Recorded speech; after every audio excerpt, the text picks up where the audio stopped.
English से related सभी जानकारियों के लिए चैनल को सब्सक्राइब करें और बेल आइकन को भी क्लिक करें फॉर मोर इन्फॉर्मेशन। दोस्तों, आज का जो वीडियो है उसमें हम बात करने वाले हैं क्लास नाइन्थ के लेसन 3 के द लिटिल गर्ल का शॉर्ट क्वेश्चन आंसर देखेंगे। ये शॉर्ट क्वेश्चन आंसर मैंने राजीव प्रकाशन की बुक से लिया है। अगर आपको कोई और क्वेश्चन आंसर देखना, पहले आप चेक कर लो क्या सभी क्वेश्चन आपको मिल जा रहे हैं। अगर नहीं मिल रहे हैं तो आप जो बच जा रहा है उसको भी क्वेश्चन पूछ सकते हैं मुझे। मैं कोशिश करूँगा आपको पूरा आंसर देने की, ठीक है ना। नेक्स्ट चलते हैं। पहला question, who was the little girl afraid of. Who मतलब यहाँ जो है कौन, मतलब किससे डरती थी छोटी बच्ची, छोटी लड़की। When did she feel a glad sense of relief, उसे कब खुशी मिलती थी। रिलीफ का मतलब कि नहीं होता कि राहत की खुशी उसे, अर्थात राहत के सांस उसे कब मिलती थी। तो इसका आंसर होगा the little girl was afraid of his father. जो छोटी बच्ची थी वो अपने पिता से डरती थी। She felt a glad sense of relief, उसे तब महसूस होता था वो राहत की सांस व्हेन जब she heard the noise of the carriage growing फेंटर and फेंटर मतलब धीमा और धीमा, और कैरेज यहाँ यूज हुआ है गाड़ी के लिए।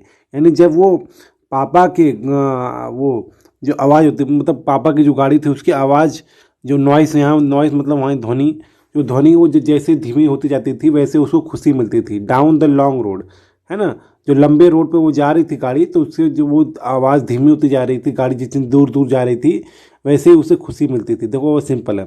आपके घर से आपके जब पापा या मम्मी या कोई बाहर जाता है गाड़ी से, खासकर देखते हो आपकी जब गली से आपकी कॉलोनी तक रहते हैं तब तक सुनाई देता है गाड़ी की आवाज़।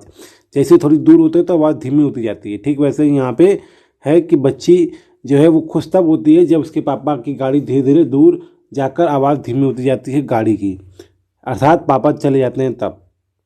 Next, what order did father give when he came back home in the evening. पिता ने कौन सा ऑर्डर दिया जब वो दोबारा घर आए और शाम को। तो फादर गेव ऑर्डर्स लाइक, पिता ने ऑर्डर दिया जैसे bring him T into a drawing room, है ना, उनको चाय लेकर आया जाए ड्राइंग रूम में, ठीक है। एंड ब्रिंग मी, देखो एक जगह गलती हो गया, मैंने गलती से मी लिख दिया है, वहाँ हिम होगा। ब्रिंग हिम हिज, ध्यान दो, ब्रिंग हिम हिज होगा। Bring him his slippers when he came back home in the evening. तो उन्होंने ये ऑर्डर दिया जब पापा घर दोबारा आए तब, ठीक। Third, who was order to make off his shoes, किसे ऑर्डर दिया गया जूते उतारने के लिए। यहाँ मेक ऑफ मतलब होता है उतारना, तो किसे दिया गया, केजिया को। Kezia was order to make off his shoes. फिर से इसको आप ऐसे भी लिख सकते थे, Kezia comma the daughter was order to make off his shoes, ऐसे, ठीक। Fourth question, I don't know father, यहाँ डिस लिखा है, गलत लिखा हुआ डिड होगा।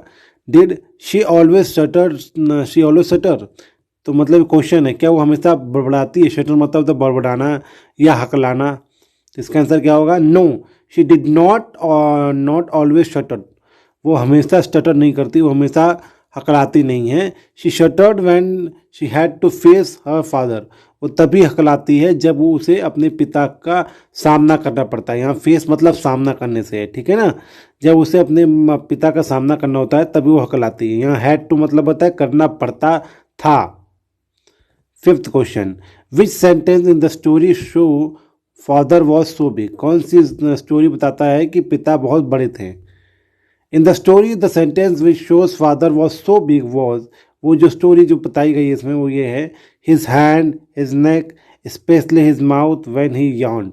तो ये इस लाइन में बताया गया जब बच्ची बोलती है कि उनके हाथ, उनके गले और खासकर उनकी मुंह जब वो यौन यानी जब वो जमाई लेते हैं तब वो बहुत बड़े दिखते हैं। Thinking about him alone was like thinking about a giant. अगर आप, ये लड़की का ख्याल है, लड़की कहती है कि जब आप उनके बारे में अकेले सोचोगे तो हमेशा उसके दिमाग में आपको एक जायंट अर्थात एक दाना अर्थात ऐसे ही बोल सकते हैं बहुत बड़ा इंसान आपको दिखेगा। और इसका मतलब ये बच्ची को उसके पिता बहुत बड़ी दिखते थे, ठीक है। Next, why did grandmother send her down to the drawing room on Sunday, Sunday को दादी माँ ने उसे क्यों ड्राइंग रूम में भेजा। What did she find here there, और उसने क्या वहाँ पर पाया, मतलब उस बच्ची ने वहाँ घर ड्राइंग रूम में क्या पाया। तो इसका आंसर होगा Grandmother sent her down to the drawing room on the Sunday for a nice talk with father. तो दादी माँ ने उसे बच्ची को नीचे ड्राइंग रूम में इसलिए भेजा संडे को ताकि वो अपने पिता से अच्छी बातें कर सके। नाइस टॉक मतलब अच्छी बातें। एंड मदर ऑन संडे मतलब माता पिता से अच्छी बातें कर सके, इसीलिए उनको भेजा। ऑन संडे मैंने 2 बार लिख दिया है, आप काट कर 1 बार भी लिख सकते हो, ठीक है ना। फिर फुल स्टॉप के बाद लिखा है सी फाउंड मदर रीडिंग। उसने क्या पाया? उसने पाया कि माँ किताब पढ़ रही है। And father scratches out on the sofa. और जो पिता है वो लेटे पड़े हैं, या बोल सकते हैं ना, जैसे कोई थक गया आता है तो एकदम लेट नहीं आता है, लेट कर पढ़ता है या लेट जाता है एकदम, तो सोफे पे वैसे ही पिता लेटे हुए हैं। समझ में आया? फिर से दादी माँ ने उसे मम्मी पापा से अच्छी बात करने के लिए संडे को नीचे भेजा ड्राइंग रूम में। और जो उसकी माँ थी उसने उसने पाया कि उसकी माँ पढ़ रही है और उसके पिता सोफे पर लेटे हुए हैं। 7वां, what did grandmother suggest Kezia make she was preparing her surprise. तो दादी माँ ने उसे क्या सजेस्ट किया था केजिया को बनाने के लिए, उसकी सरप्राइज के लिए। अर्थात जब वो अपने पापा के लिए जो सरप्राइज बना रही थी उसके लिए दादी माँ ने क्या सलाह दिया था। तो grand mother suggested Kezia make him a pin cuisine for a gift. अर्थात पिन कुजन मतलब वही तकिए टाइप का बना के दो गिफ्ट में, out of a beautiful piece of yellow silk. और वो जो उसके बाहर येलो सिल्क मतलब पीली सिल्क अर्थात पीले मुलायम मुलायम गद्दे टाइप का बोल सकते हो, एक कुशन बनाया जाए, एक तकिया बनाया जाए। ये बच्ची को दादी माँ ने सलाह दिया कि तुम ये बनाओ पापा को सरप्राइज गिफ्ट देने के लिए।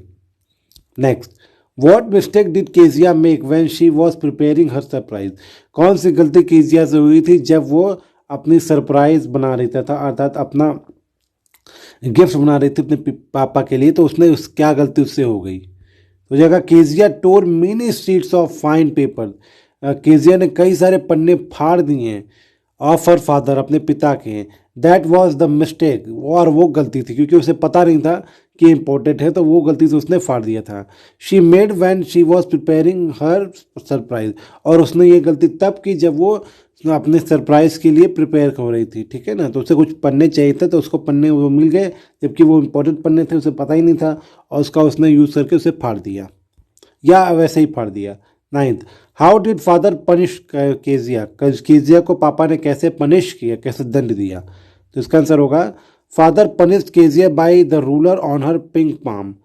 ठीक है, बाय बीटिंग रूलर हो जाएगा, बीटिंग मैंने नहीं लिखा, बीटिंग आप लिख लेना कि पिता ने केजिया को दंड दिया बाय बीटिंग द रूलर, है ना, कि या by smashing the ruler on her pink palm.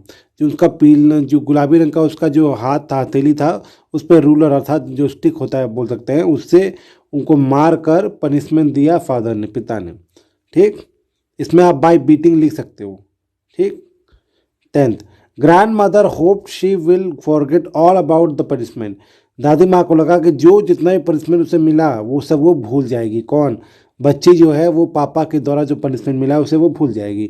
Did she forget, क्या वो भूल जाती है। How did she react when she saw her father next time, और वो कैसा रिएक्ट करती है जब वो अपने पापा को नेक्स्ट टाइम अगली बार देखती है तो, यानी कि वो कैसा बर्ताव करती है जब दादी माँ उसे समझाती है कि भूल जाओ, और जब दोबारा अपने पापा से उसका सामना होता है तब उसका बर्ताव कैसा रहता है, ये क्वेश्चन है। इसका आंसर होगा no, she did not forget as grandmother hoped.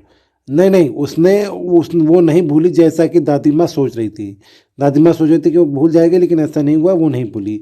She will forget all about the punishment.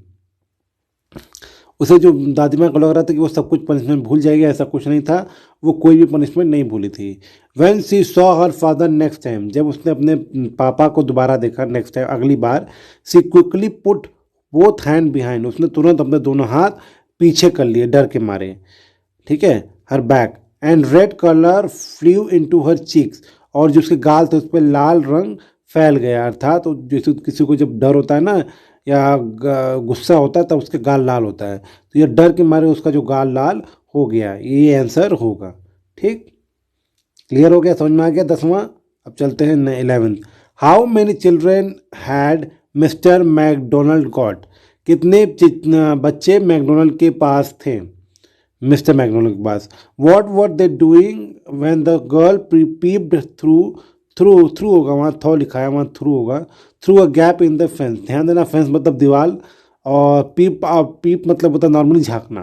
तो इसका आंसर हो जाएगा Mister McDonald had got 5 children. Mister McDonald के 5 बच्चे थे। They were playing tag in the evening. वो सब tag अर्थात मतलब पकड़म पकड़ी जैसे बोलते हैं, वो खेल रहे थे। When the girl pep through a gap in the fence. जब बच्ची ने या जो लड़की थी उसने जब झाँक कर देखा उस गैप, उस खाली स्थान में जो उस दीवार में था, तो उसने देखा कि सभी लोग क्या खेल रहे हैं, टैग खेल रहे हैं। क्लियर हो गया एकदम, समझ में आ गया एकदम। मैं और मिस्टर मैकडोनल्ड कितने बच्चे थे, 5 बच्चे थे। 12th, which the same old nightmare came to the Kezia again. कौन सा सपना, तो ध्यान दो, द सेम ओल्ड नाइटमेयर मतलब कौन सा वही सपना, वही खौफनाक सपना केजिया को आया। नाइटमेयर मतलब वैसे वह होता ही है खौफनाक सपना। तो the same old nightmare came to Kezia again in which, मतलब वो जो नाइटमेयर जो जो उसको खतरनाक सपने आ रहे थे, उसमें केजिया के पास वो फिर वो का सपना आता है इन विच, जिसमें the butcher with a knife, butcher एक नाइफ, एक चाकू और एक रस्सी, रोप मतलब रस्सी के साथ है। Who came nearer and nearer, जो पास आता जा रहा है। तो उस कहानी में वो जो पोयम देखती है, सॉरी वो जो जब वो सपना देखती है तो उसमें देखती है कि एक बूचर यानी कसाई वाला है, उसके पास चाकू है, उसके पास रस्सी है, और वो पास और पास आता जा रहा है। स्माइलिंग दैट ड्रेडफुल स्माइल, और जो जो हंस रहा है तो वो बहुत ही भयानक है। ड्रेडफुल मतलब भयानक। While she could not move, और वो जबकि वहाँ से हिल नहीं सकती जहाँ वो आ रहा है। कुड ओनली स्टैंड स्टिल, वो सिर्फ खड़ी रह सकती है। और क्राइंग आउट, और चिल्ला सकती है। तो अपने सपने में यही चीज़ें वो देखती है। 13th question, it was not butcher it was father, how did father console his daughter. इसका आंसर आप अपने से लिख सकते हो, वैसे मैं बता दिया हूँ, लेकिन ज़रूरी नहीं है कि आप मेरा छापो, आप अपने से बना के भी लिखो। क्या लिखा है, इट वॉज नॉट बूचर, वो बूचर नहीं था, वो कसाई वाला नहीं था। इट वॉज फादर, वो पिताजी थे। How did father console her his daughter, console मतलब एक तरीके से बोल सकते कंट्रोल करना, या बोल सकते हो संभालना। तो कैसे पिता ने अपने लड़की को संभाला, तो इसका आंसर होगा father consoled his daughter as he put away the paper. कैसे उसने कंसोल किया, जैसे कि उसने पन्ने जो पेपर जो थे मतलब जो न्यूज़पेपर उसको फेंक दिया। Cigar into the fire place, और उसने सिगार को भी फेंक दिया फायर प्लेस में, मतलब जहाँ आग लग रही थी वहाँ उसने सिगार को फेंक दिया। Carefully tucked up and laying down, वो धीरे से उठा और वो लेट गया। बिसाइड हर, हर यूज़ हुआ बच्ची के लिए, लड़की के लिए, तो वो उसके बगल में बैठ गया या लेट गया बोल सकते हो। सो दैट, ताकि शी कैन फील कंफर्टेबल, ताकि उससे थोड़ा आरामदायक महसूस हो, ठीक ना। इसीलिए वो वहाँ पर जाकर क्या हो गया, बैठ गया, और इसी तरीके उसने कंसोल किया। आंसर बहुत लंबा हो सकता था, लेकिन मैंने इसको थोड़ा छोटा किया है। लास्ट क्वेश्चन देखते हैं। Her attitude toward her father change, उसका जो बर्ताव था, नज़रिया था, वो बदल गया। What did she think about him, और वो क्या सोच रही थी, मतलब जब उसका नज़रिया बदल गया तो वो क्या सोच रही थी, ये बताना है आपको। तो इसका आंसर होगा she thought about her father that, उसने सोचा अपने पिता के बारे में कि he was not so big, जैसा वो पहले सोच रही थी कि वो बहुत बड़े हैं, ऐसा नहीं है, वो बहुत बड़े नहीं हैं। आफ्टर ऑल, और देखा जाए तो पूरी तरीके से तो वो उतने बड़े भी नहीं हैं। जब उसके पापा उसके पास सोए तब उसे एहसास हुआ कि उसके पापा उतने बड़े नहीं हैं। He was harder than grand mother, वो उसकी दादी से हार्डर कठोर थे। But it was a nice hardness, पर ये जो ये हार्डनेस था, मतलब ये जो कठोरता था, वो अच्छा था। ऐसा किसको लग रहा है, बच्ची को लग रहा है, लड़की को लग रहा है। And every day he had to work, और क्योंकि उससे उन्हें हर वक्त काम करना पड़ता था। आगे मैंने नहीं लिखा है, आप चाहे तो लिख सकते हो, आप चाहे तो छोड़ सकते हो, या हार्डनेस के बाद फुल स्टॉप लगा के भी आप छोड़ सकते हो, आगे लिखने की ज़रूरत नहीं है। तो अगर कई लोग को याद नहीं हो रहा है तो आप नाइस हार्डनेस तक भी आंसर लिख सकते हो, आपको नंबर मिल जाएगा। और चाहो तो आप एक लाइन और ऐड कर सकते हो, आपकी बुक में साफ साफ दिया है, वैसे भी आप ऐड करके कर सकते हो। ठीक, ये 14 पूरे क्वेश्चन है लेसन 13 के 3 के। होप आपको समझ में आया हो, कहीं दिक्कत परेशानी हो तब मुझसे क्वेश्चन पूछ सकते हो। तबीयत मेरी तो अब लगभग 80% ठीक हो गई है, तो मैं कोशिश करूँगा कि आपको एक एक दो दो दिन के अंतराल में वीडियोज़ मिलती रहें। ठीक है ना। तो आपने ये वीडियो देखा उसके लिए आपका बहुत बहुत धन्यवाद। वीडियो अच्छी लगी तो शेयर जरूर करें और एट लास्ट आपको फिर से बहुत बहुत धन्यवाद। Thank you so much for watching this video.